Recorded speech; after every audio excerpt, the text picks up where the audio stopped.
Hello friends, welcome to my channel nursing couple academy.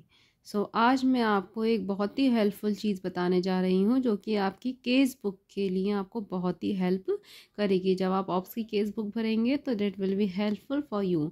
Okay, case book में सारी चीज़ें generally सही हो जाती हैं, बट कहाँ पे आके रुकते हैं बच्चे के एब्डोमिनल गर्थ या साइज या सरकमफ्रेंस हम किस तरीके से लिखें, क्योंकि जो केस बुक होती है वो किसी में कभी इंचेस में मांगता है या फिर कभी सेंटीमीटर में मांगता है। ठीक है, आज मैं आपको एक बहुत ही ईजीएस्ट टेक्निक बताने जा रही हूँ कि आप किस तरीके से एब्डोमिनल गर्थ या साइज या सरकमफ्रेंस को सेंटीमीटर या फिर इंचेस में लिख सकते हैं अकॉर्डिंग टू जेस्टेशन वीक्स। तो यहाँ पे जैसे कि आप सभी देख रहे हैं, मैंने यहाँ पे जेस्टेशन वीक्स यहाँ पे लिख दिए हैं कि 8th week, 12th week, 16th week, 20 week, 24th week, 28th week, 32 week, 34 week, 36 week, 38 and 40 week. ठीक है, सबसे पहले हम देखेंगे कि जेस्टेशन वीक्स के अकॉर्डिंगली हम एब्डोमिनल गर्थ को इंचेस में किस तरीके से कैलकुलेट करते हैं, फिर किस तरीके से हम देख सकते हैं। तो जो जेस्टेशन वीक है, सबसे पहला वीक है 8वां हफ्ता। तो 8वां हफ्ते में जो एब्डोमिनल गर्थ है, ठीक है, तो जो 8वां हफ्ता है या फिर 12 या 16 या कोई भी वीक है, तो अगर इंचेस में हमको एब्डोमिनल गर्थ या साइज सरकमफ्रेंस हमको लिखना है तो हमें क्या कर देना है, जेस्टेशन वीक से जितना भी जेस्टेशन वीक है, फॉर सपोज पेशेंट अगर 20 वीक पे आई है तो 20 वीक में से 2 को हमको माइनस कर देना है। ठीक है, तो 2 माइनस करेंगे तो कितना आ जाएगा, 18 आ जाएगा। ऐसे ही सेम आप ऊपर देखिए, 16 में से -2 करा तो 14, 12 में से -2 करा तो 10, 18 में से -2 करा तो 6। तो अगर हमें इंचेस में एब्डोमिनल गर्थ या साइज या सरकमफ्रेंस हमें लिखना है तो हम क्या करेंगे, जो भी जेस्टेशन वीक है, क्योंकि जेस्टेशन वीक तो शुरू में ही लिख देते हैं बच्चे, तो अब जेस्टेशन वीक के अकॉर्डिंग हमको एब्डोमिनल गर्थ देखना होगा। अगर इंचेस में तो हम क्या करेंगे, अगर 28 वीक पे आपने केस बुक बनाई है, 28 वीक की पेशेंट प्रेग्नेंट है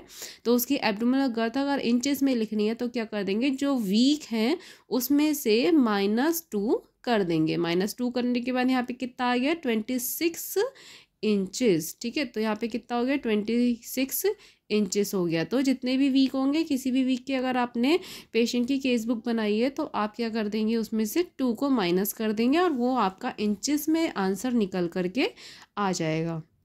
ठीक है, सेम इसी तरह नेक्स्ट हम देखेंगे एब्डोमिनल गर्थ या साइज या circumference in centimetre which is according to gestation week. ठीक है, जेस्टेशन वीक के अकॉर्डिंगली हम सेंटीमीटर में देखेंगे एब्डोमिनल गर्थ को, सरकमफ्रेंस या फिर साइज को।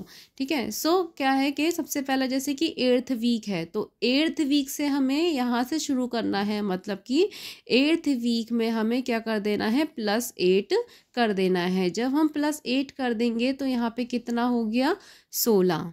ठीक है, फर्स्ट हमने क्या करा, प्लस कर दिया, यहाँ पे 16 आ गया। अब 16 के बाद में हमें क्या करना है, टिल द 32 वीक्स, क्योंकि 32 वीक्स तक बहुत ही जल्दी जल्दी बेबी ग्रो करता है। तो टिल द 32 वीक्स हमें क्या करना है, 10 सेंटीमीटर का डिफरेंस क्रिएट करते चले जाना है। हमारा आंसर इन सेंटीमीटर में आ जाएगा। ठीक है, जो हम एब्डोमिनल गर्थ या साइज हम सेंटीमीटर में देखने जा रहे हैं वो किस में आ जाएगा, सेंटीमीटर में आ जाएगा। देखिए जैसे कि 16 में से कितना डिफरेंस है, 10 का डिफरेंस है तो 26 आ गया। 26 में से 10 का डिफरेंस है तो 36 आ गया। 36 में से 10 का डिफरेंस है तो 46 आ गया। ठीक है, सेम ऐसे ही 76 तक हमें करना है। 76 मतलब 32 वीक्स तक हमको करना है, सिर्फ और सिर्फ 10 सेंटीमीटर का डिफरेंस करते चलना है। ठीक है, नेक्स्ट उसके बाद आता है 34 वीक से 40 वीक्स तक। ठीक है, क्योंकि जो बेबी है फिर क्या है, वहाँ पे हम 5 सेंटीमीटर का डिफरेंस क्रिएट करना शुरू कर देंगे, क्योंकि यहाँ तक क्या है, बेबी बहुत जल्दी जल्दी ग्रो करता है, देन थोड़ा सा स्लोइंग ग्रो हो जाता है। ठीक है, तो यहाँ पे क्या करेंगे हम, और जैसे कि आप सभी को पता है कि 38 से 40 वीक में क्या है, जो एब्डोमेन है वो नीचे की तरफ, जैसे कि हमारा जो फंडस है वो स्टार्टिंग के वीक में कहाँ पहुँच जाता है, ज़िफियस स्टर्नम तक पहुँच जाता है, बट लास्ट में वो नीचे की तरफ आता चला जाता है। ठीक है,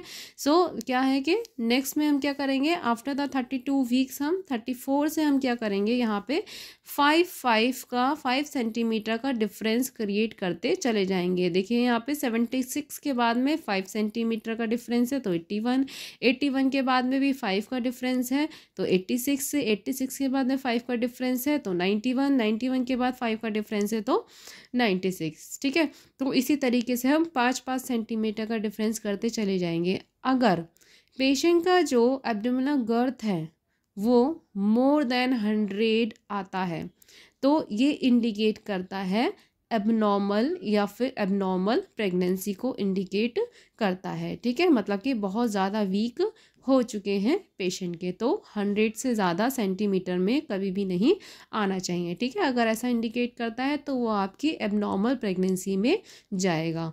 ठीक है, तो यही सब मैं आपको बताना चाह रही थी कि आप किस तरीके से एब्डोमिनल गर्थ या साइज या सर्कमफ्रेंस को सेंटीमीटर में या फिर इंचेस में अकॉर्डिंग टू जेस्टेशन वीक्स देख सकते हैं। ठीक है, तो मैं आशा करती हूँ कि आप सभी को मेरा ये वीडियो पसंद आया होगा, मेरा ये टेक्निक पसंद आया होगा, क्योंकि सभी बच्चों को मुझे पता है कि जब केस बुक फिल करते हैं तो बहुत ज़्यादा प्रॉब्लम होती है कि जेस्टेशन वीक के अकॉर्डिंग जो एब्डोमिनल गर्थ या साइज या सर्कमफ्रेंस है वो इंचेस में या सेंटीमीटर में जल्दी में कैसे लिखें। तो मुझे लगता है कि सभी को मेरा ये वीडियो पसंद आया होगा, और अगर आप सभी को मेरा ये वीडियो पसंद आया है तो लाइक करें, शेयर करें एंड सब्सक्राइब करना ना भूलें। Thank you so much.